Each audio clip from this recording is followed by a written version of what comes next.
क्या आपने कभी ऐसा दुख महसूस किया है जिसने आपको अंदर से तोड़कर रख दिया हो? जब कोई अपना इस दुनिया से चला जाता है तो दिल एक अजीब खालीपन महसूस करता है।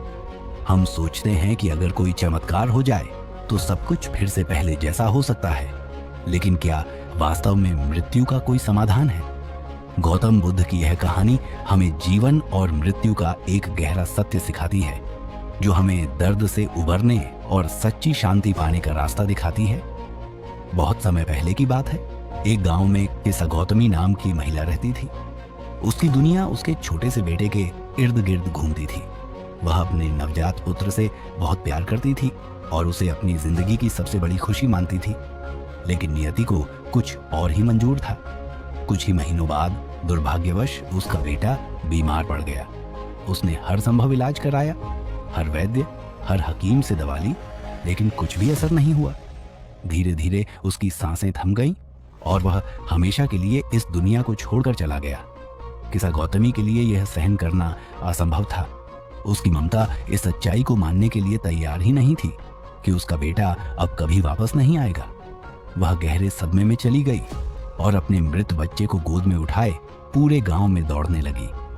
वह रोती रही, चीखती रही और हर किसी से प्रार्थना करती रही, कृपया मुझे कोई ऐसी दवा दो जिससे मेरा बेटा फिर से जीवित हो जाए। लेकिन गांव के लोग उसे देखकर दुखी हो जाते और सिर झुका लेते। कोई उसे सांत्वना देता, कोई उसे धैर्य रखने को कहता, लेकिन कोई भी उसके बेटे को वापस नहीं ला सकता था। जब किसी ने देखा कि वह अपना मानसिक संतुलन खोती जा रही है, तो एक व्यक्ति ने उसे सुझाव दिया, गौतमी, अगर इस दुनिया में कोई तुम्हारी मदद कर सकता है तो वह है स्वयं गौतम बुद्ध। वे करुणा और ज्ञान के सागर हैं। तुम उनके पास जाओ, वे तुम्हें कोई उपाय जरूर बताएंगे। गौतमी के मन में आशा की एक नई किरण जागी। वह तुरंत बुद्ध की खोज में निकल पड़ी। जब वह बुद्ध के पास पहुंची तो रोते हुए उनसे प्रार्थना करने लगी, भगवान, कृपया मेरे बेटे को वापस जीवित कर दीजिए। आप तो महान हैं, आप कर सकते हैं। मैं आपके चरणों में गिरकर भीख मांगती हूँ, मेरे बेटे को लौटा दीजिए। बुद्ध ने उसे प्रेम पूर्वक देखा और कुछ देर शांत रहने के बाद मुस्कुराकर बोले, मैं तुम्हारी सहायता जरूर करूंगा, लेकिन पहले तुम्हें मेरे लिए एक छोटा सा कार्य करना होगा। किसा गौतमी ने तुरंत हामी भरते हुए कहा, हाँ भगवान, बताइए, मैं क्या करूं? बुद्ध ने कहा, तुम गांव में जाओ और किसी ऐसे घर से सरसों के कुछ दाने लेकर आओ जहां कभी किसी की मृत्यु न हुई हो। किसा गौतमी को यह बहुत आसान लगा। उसने सोचा, सरसों के दाने तो हर घर में मिल जाएंगे। मैं जल्द ही यह काम पूरा करके अपने बेटे को फिर से जीवित करवा लूंगी। वह तुरंत गांव में गई और सबसे पहले एक घर का दरवाजा खटखटाया। जब घर के लोगों ने उसकी बात सुनी तो वे दुखी होकर बोले, हम तुम्हें सरसों के दाने तो दे सकते हैं, लेकिन हमारे घर में भी किसी की मृत्यु हो चुकी है। गौतमी निराश हुई, लेकिन हार नहीं मानी।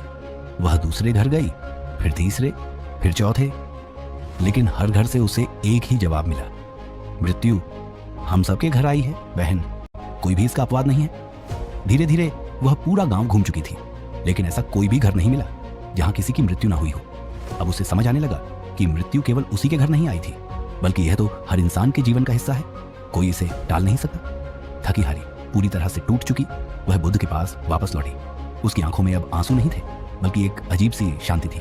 वह धीरे से बुद्ध के चरणों में बैठ गई और बोली, भगवान, अब मुझे समझ आ गया है, मृत्यु अटल है, इसे कोई नहीं टाल सकता। मेरा दुख केवल मेरा नहीं है, यह हर इंसान के जीवन का हिस्सा है। बुद्ध ने प्रेम पूर्वक कहा, गौतमी, तुमने सत्य को जान लिया है। इस संसार में जो जन्म लेता है उसकी मृत्यु निश्चित होती है। दुख से मुक्ति पाने का एकमात्र उपाय यह है कि हम इसे स्वीकार करें और जीवन की अनित्यता को समझें।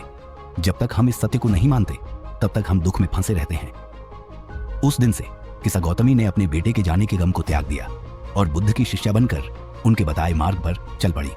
उसने ज्ञान प्राप्त किया और अपने जीवन को दुख से मुक्त कर लिया। जीवन और मृत्यु का यह चक्र कभी नहीं रुकता। जो इस सत्य को स्वीकार कर लेता है वही सच्ची शांति प्राप्त करता है। क्या आपको भी कभी किसी अपनों को खोने का दर्द महसूस हुआ है?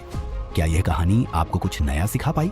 अपनी राय हमें कमेंट में बताइए और अगर यह कहानी आपको प्रेरणादायक लगी तो वीडियो को लाइक करें, शेयर करें और चैनल को सब्सक्राइब करना न भूलें।